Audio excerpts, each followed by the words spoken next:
Thank you for joining me for my first office hour. Come on in, have a seat. First question, this one's a quick and easy one. How did I make my animated logo?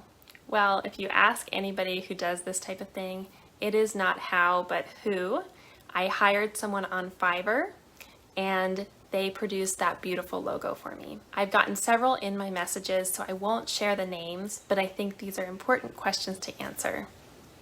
First one is, what is the difference between a CPA and a CMA? Why do you have both? That's a great question. I was a CPA first. I got my license in 2012. I tested in 2011. And then I took the CMA, Certified Managerial Accounting exam, in 2019, 2020, just right before the pandemic. And the differences are, the CPA is a broader exam. It's evolving over the next several years, but it includes business environment concepts. It also includes financial accounting reporting, taxation and regulation, and it includes auditing. The managerial exam, Certified Managerial Accounting, it's only 2 parts, and those are 4 hours each, but it focuses a lot more on internal decision making. And while these topics are covered in part of the BEC exam currently, there is a lot more that you can dig into on the managerial side. Topics that include cost accounting, break-even analysis, ratio analysis, all of the things that help you create a strategy for an organization and especially look into the future on their financial decision making. That's why managerial accounting is so great. And a certified public accountant is much more broad. It doesn't have as deep of an understanding at the managerial side unless they've worked in that area. But from the testing perspective, they don't dig into it as much. I really enjoy that type of thing, so I dug into it a little bit more and took that exam to showcase that knowledge. I've taught cost accounting before.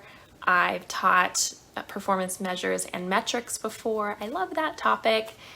So that's why I took the CMA as well. I do recommend both if you're interested in talking more about if it's one or the other is the right fit for you. I have a couple of YouTube videos that I've filmed, but if you have other questions, please reach out and I'm happy to cover them in a future office hour.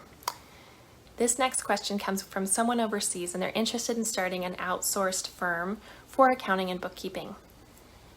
I absolutely think that there is a market for this. I think that the challenge is trying to find a really good fit between people in different countries and working out all of the nuances of working with people overseas. I highly recommend that you talk to someone who's already doing that and see if that's a good fit for you. It's much easier to join a firm that's already doing it, to figure out all of the nuances of it, including taxation and payment strategies. That would be where I would start versus going out 100% on your own and trying to get clients that way. I think people who have experience in it would be the best resource if you're interested in starting an outsourced company. Even if you're not going to be making a ton of money initially, just that experience is very highly worth it. Next question relates to blockchain and the nuances as we advance with technology. Do I think it's going to revolutionize the accounts payable and accounts receivable systems, payments and billing? I guess I absolutely see the promise of it long term. In the short term, we've got a lot of stuff to fix, and I hope you're with me in helping trying to fix it, because here's the problem. We have a lot of systems. We have legacy systems. We have systems that are collecting data that is garbage. And when you pull the reports, there's so much cleanup that needs to happen before you can actually utilize that data. There's a lot we need to do. Do I think blockchain can help create consistent, clean data, especially between organizations if there's a standard protocol? Absolutely. Walmart has utilized this in their supply chains, so you can actually see information from farm to end consumer, And if they ever have a recall or something like that, it takes seconds for them to figure out exactly which farm was impacted and at how that produce or whatever the product was flowed all the way down to the end consumer. And they can pull that off the shelves immediately, but not impact everything in their entire system. The shelves are not bare in every store across the country, just in the impacted stores.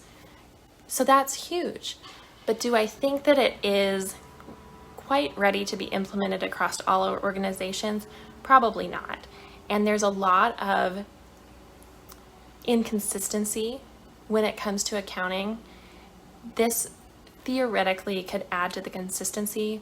We also need to start utilizing the data that we already have in our ERP systems, in our accounting systems, in all of the systems that are part of these ecosystems within organizations, making sure that the data is complete and accurate as it talks to one another, as the reports are pulled, that these reports are decision quality information without a ton of cleanup. The potential is absolutely there. It's the implementation that I think is going to be what holds us back. And there's going to need to be some really innovative companies that can convince people that this is the right thing to do, which I think is starting. And the early adopters are already doing it, like Walmart and some of these larger organizations. But we've got a long way to go. In the accounting industry, there's still just a push to get people to use cloud technology. So I think it's going to take a little bit longer for them to start utilizing some of these other more advanced technologies, just because they're very hard to understand. So that's my 2 cents.